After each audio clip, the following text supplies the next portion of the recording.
He looked finished, legs heavy, shirt drenched, a younger superstar blasting winners past him.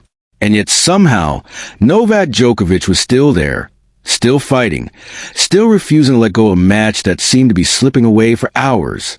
That moment in Melbourne didn't just send him into another Australian Open final. It may have quietly confirmed something much bigger about his future. Because while the tennis world keeps asking when Novak Djokovic will retire, Djokovic himself might have already given us the answer. And after what we just witnessed in Australia, that answer suddenly feels very real. Let's be honest. At 38 years old, most players are long gone. Some are in commentary boxes. Some are coaching. Some are dealing with injuries that never fully healed. Djokovic, meanwhile, is still out there going 5 brutal sets with the most dangerous players in the world and walking away the winner. That semi-final against Jannik Sinner was not a nostalgia act. It was not a ceremonial run. It was a physical, emotional war against a player nearly 15 years younger, and Djokovic survived it with the same stubborn resilience that defined his prime. And here's where things get interesting. Because this wasn't just about reaching another final. This was about proof. Proof that his level even now is still high enough to compete deep into the biggest tournaments on the planet. Proof that the gap between him and the new generation is not as wide as many predicted. And most importantly, proof that his body, his mind, and his competitive fire are still capable of carrying him further than we thought. But why does that matter so much right now? Because Djokovic has already floated the idea of when he might walk away from the sport. And that date isn't next year. It's not even a year after. It's 2028. Yes, the Los Angeles Olympic Games. That's the moment Djokovic himself has pointed toward as a possible ending to his career. Not a Grand Slam. Not a farewell tour. The Olympics, with a Serbian flag on his back. And after Melbourne, that doesn't sound like a romantic fantasy anymore. It sounds like a realistic plan. Think about the journey. Djokovic first stepped onto the Olympic stage in 2008 in Beijing. Back then, he was a young challenger, fresh off his first Grand Slam title, trying to break through in an era ruled by giants. He fought his way to a bronze medal, already showing how much representing Serbia meant to him. That wasn't just another tournament. You could see it in his emotion. For Djokovic, the Olympics always carried a different weight. Then came London 2012.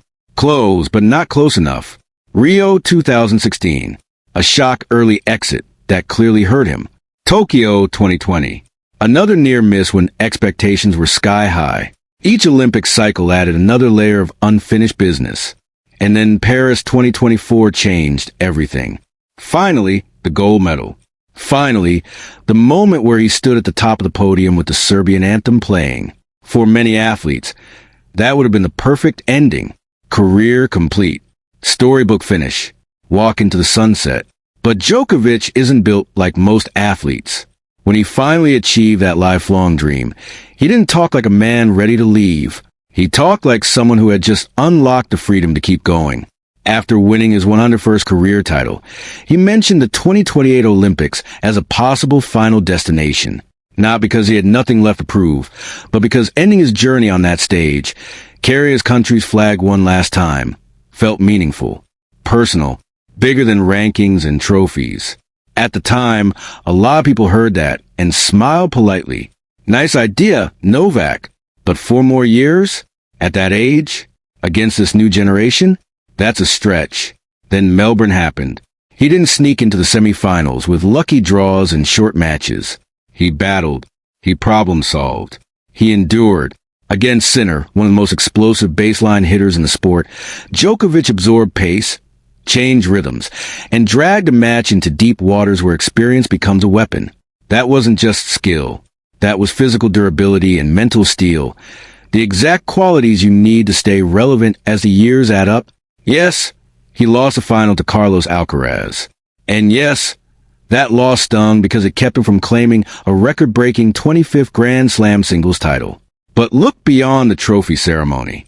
A 38-year-old reaching another major final in the most physically demanding conditions on tour is not a sign of decline. It's a sign of longevity at a level we've almost never seen. And here's the key point people are missing.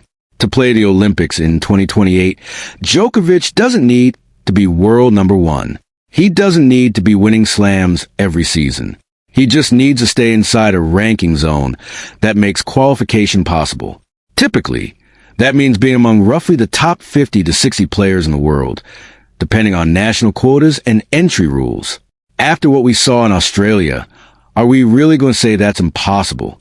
A player who can still make a Grand Slam final today, falling completely out of the top 60 in just a few years, would require a dramatic collapse or serious injury. Neither of those feels inevitable right now. Also, remember this, Djokovic has always been one of the smartest schedulers in tennis. As he's gotten older, he's reduced his calendar, picked his events carefully, and focused on the tournaments that matter most. That kind of planning is exactly how a veteran extends a career. He doesn't need to grind 25 events a year. He needs to stay healthy, peak at the right times, and collect enough points to remain in the mix. And let's talk about motivation, because that might be the biggest factor of all. What does a man who has won everything play for? Records, yes. Legacy, always. But national pride hits differently. The image of Djokovic at the Olympics, wrapped in the Serbian flag, has become one of the most powerful visuals of his career. Ending his journey there on that stage isn't just symbolic, it's deeply personal. There's also something poetic about the timeline. From a bronze medal in Beijing as a rising star, to potentially one final Olympic appearance as a legend in Los Angeles. That's a full circle story. Sports careers rarely give you endings that clean. Djokovic might be one of the few athletes disciplined and driven enough to actually aim for it. Of course, nothing in tennis is guaranteed. Injuries can change everything overnight. Motivation can shift. Family priorities can grow stronger. Djokovic has earned the right to wake up one day and say, that's enough. But if we're judging purely on level, fitness, and competitive fire, Melbourne sent a loud message. He's not hanging on. He's still competing. And that should make the rest of the tour slightly uncomfortable. Because every extra year Djokovic stays relevant is another year where young stars have to deal with a legend who refuses to fade quietly. They're not just playing their rivals. They're playing history. Now I want to hear from you.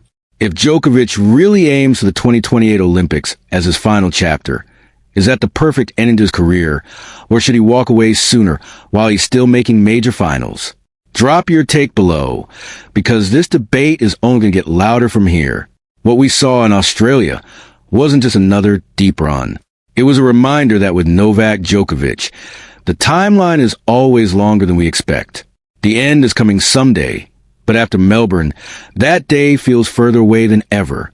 Tennis IQ is where we break down the stories behind the scores, the emotions behind the headlines, and the future of the sport we all love. Stick around. Because if Djokovic has taught us anything, it's that the next chapter is always more dramatic than the last.